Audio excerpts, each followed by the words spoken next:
valideynlərə təşəkkür eləyə bilməyən qəlb Allaha heç təşəkkür eləməyəcək və onun problemləri davam edəcək. Bu adamları tədqiq eləyin. Bu adamların həmişə rəisləri ilə problemi olacaq. Bunlar hamısı bir-birinə bağlıdır. Həmişə müxalifət nöqteyində olacaq. Çünki hardasa özündən yuxarıda duran adamla bunun problemi olacaq həmişə. Ona görə bu subordinasiyanı da ailədə öyrədərlər, egonu da ailədə yeyərlər, əridərlər. Bir çox şeylər üçün ailə bir məktəbdir. Sən xoşuna gələ bilər valideynin hansısa bir cəhəti, xoşuna gəlməyə bilər hansısa bir cəhəti.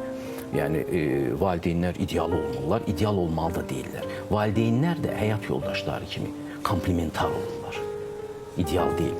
Yəni, sənin qəlbinə nə situasiya lazımdırsa öyrənmək üçün o dərman sənin valideynlərində olur.